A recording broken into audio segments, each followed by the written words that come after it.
Au secours! Aidez-moi!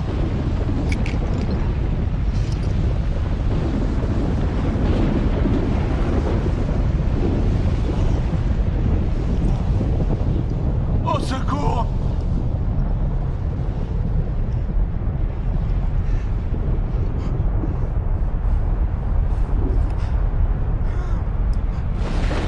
Aidez-moi! Aidez-moi!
L'aumône.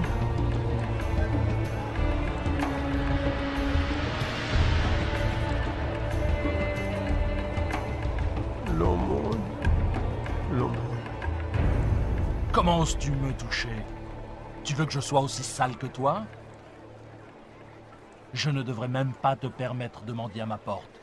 Pardonne-moi, Seigneur. Pardonne-moi, je n'ai pas mangé depuis des jours. Je me demandais si je pourrais avoir un peu des miettes qui tombent de ta table. Des miettes qui tombent de ma table. Mais alors, que mangeront les chiens? Mes affaires m'attendent. Brûlez-moi ça, c'est infecté.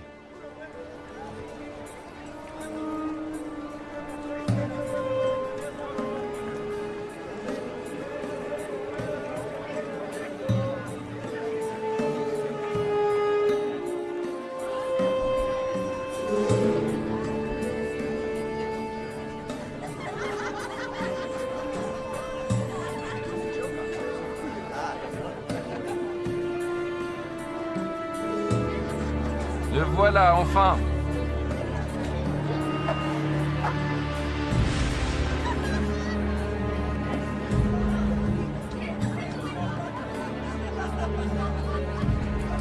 Mon frère préféré. Que me veux-tu cette fois? Nous avons dépensé sans compter. Je le vois bien. Il y avait un homme riche qui était vêtu de pourpre et de fin lin et qui menait joyeuse et brillante vie. Un pauvre, nommé Lazare, était couché à sa porte, couvert d'ulcères et désireux de se rassasier des miettes qui tombaient de la table du riche.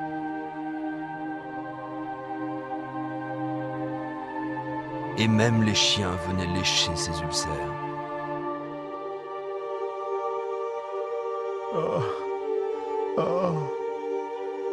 Oh. Oh. Dieu, aide-moi. Pourquoi? Pourquoi? Pourquoi?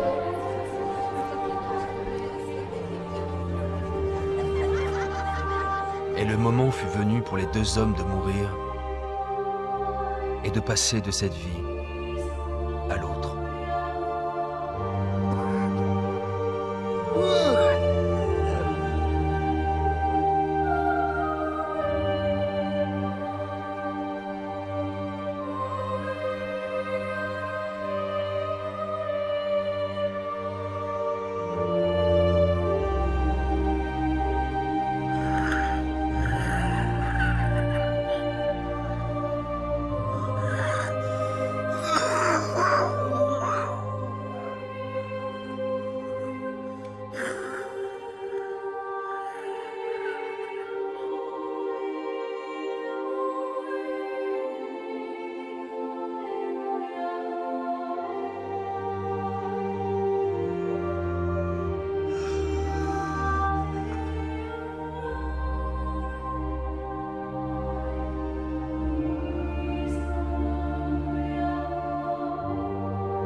Aidez-moi!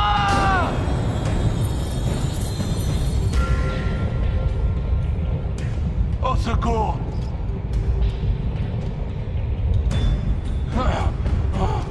Aidez-moi! Ah!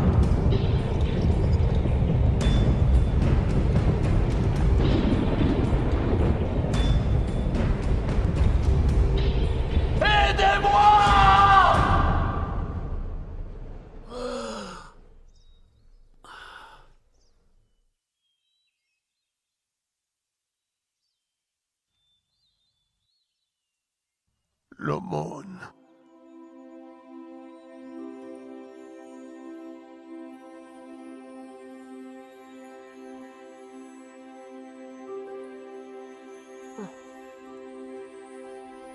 Bienvenue. Père Abraham. Oui. Oui, je suis Abraham. Ah, Bienvenue au paradis. paradis. Oui, Lazare. Paradis!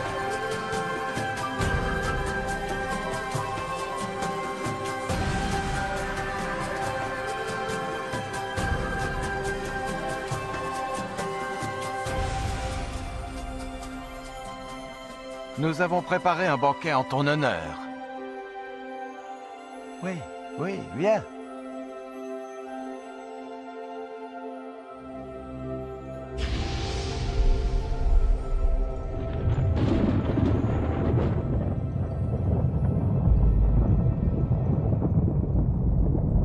Père Abraham! Père Abraham! Aie pitié de moi!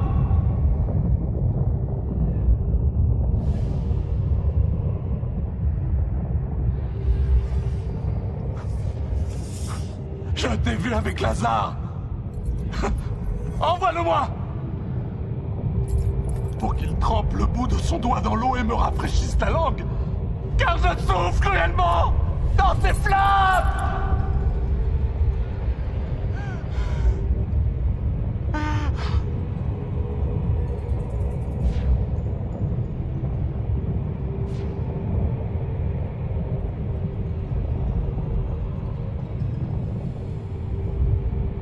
Fils, souviens-toi que tu as reçu tes biens pendant ta vie. Et que Lazare a eu les maux pendant la sienne. Maintenant, il est ici consolé, et toi tu souffres. Je t'en prie! Je t'en prie! Par-dessus tout cela, il y a entre nous un grand abîme. Si quelqu'un voulait passer d'un côté à l'autre, il ne le pourrait pas. Et personne ne peut traverser de toi vers nous. Père Abraham, il y a une chose que je veux te demander. Envoie Lazare dans la maison de mon père, car j'ai 5 frères, pour qu'ils les avertissent, et qu'ils ne viennent pas eux aussi dans ce lieu de tourment. Ils ont Moïse. Ils ont les prophètes. Laisse tes frères les écouter. Non. Non. Mais si quelqu'un des morts va vers eux, ils se repentiront. Non, s'ils n'écoutent pas Moïse et les prophètes, ils ne se laisseront même pas persuader par quelqu'un qui ressusciterait des morts. Je t'en prie. Non. Je t'en prie. Non. Je t'en prie. Non.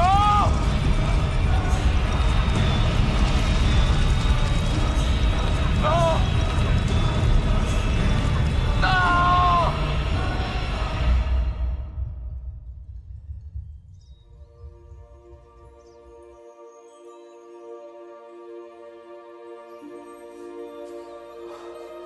Lazare, viens dans le lieu que ton père a préparé pour toi.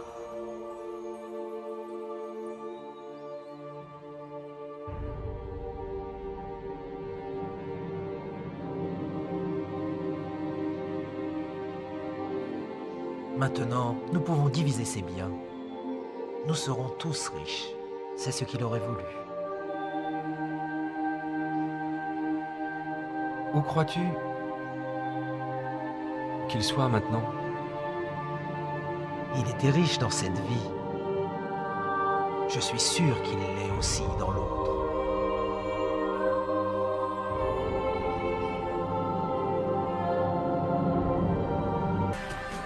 Je suis Lazare, dont parle la Bible. Vous en apprendrez plus sur moi et cette histoire dans Luc 16, chapitres 19 à 31. Qu'avez-vous appris de cette histoire? Comment pouvez-vous appliquer cette histoire à votre vie? Laissez-moi vous raconter certaines des choses que j'ai apprises de cette expérience. Ce que Dieu m'a enseigné. J'étais un homme très pauvre. En fait, j'étais tellement pauvre que j'en étais malade, et que je n'avais personne pour s'occuper de moi. Même les chiens venaient me lécher. À cause de ma condition, je me sentais insignifiant et sans espoir dans ce monde. Mais ma foi en Dieu n'a pas vacillé. Et à ma grande joie, lorsque j'ai ouvert les yeux au paradis, j'ai appris que je n'étais pas insignifiant pour Dieu. Il connaissait toutes mes pensées. Il savait même combien j'avais voulu rencontrer Abraham. Alors il l'a envoyé, lui Abraham, pour m'accueillir et me souhaiter la bienvenue. Lorsqu'Abraham, le père de notre foi, m'a salué, je fus envahi par la joie. Comment un tel homme béni de Dieu pouvait-il s'intéresser à moi? Apparemment abandonné de Dieu et sans utilité. Vous êtes-vous déjà senti ignoré, oublié, insignifiant? Dieu ne vous a pas oublié. Où que vous soyez, qui que vous soyez, quels que soient vos problèmes, j'ai appris que personne n'était oublié de Dieu. Mon histoire prouve que rien ne peut nous séparer de l'amour de Dieu. Le riche était dominé par sa richesse, son influence et le luxe. Il traitait mieux ses animaux de compagnie que moi. Il aimait les biens de ce monde et en a profité pendant toute sa vie. Il y avait des jours où je me demandais si Dieu savait qu'il n'était même pas prêt à m'accorder les miettes qui tombaient de sa table.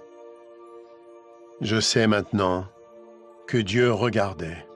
Le riche n'avait jamais perdu sa fierté et son arrogance, même en enfer. Avez-vous remarqué qu'il a demandé que je le serve parce qu'il avait l'habitude d'être servi? L'enfer est plein de gens qui veulent être servis. Mais parce qu'il avait été servi sur terre, Abraham lui a dit qu'il avait déjà bénéficié des plaisirs et qu'ils étaient terminés. J'ai appris comme il est important pour Dieu que nous servions les autres sur terre. Plus spécialement ceux qui sont faibles et qui souffrent. Mon histoire illustre la façon dont Dieu veut que nous utilisions notre argent, nos biens et notre influence. Il est clair qu'une courte période nous est accordée sur terre pour tester la façon dont nous utilisons ce que Dieu nous accorde, pour nous-mêmes ou pour les autres. Ce n'est pas faux d'avoir des biens ou d'être pauvre.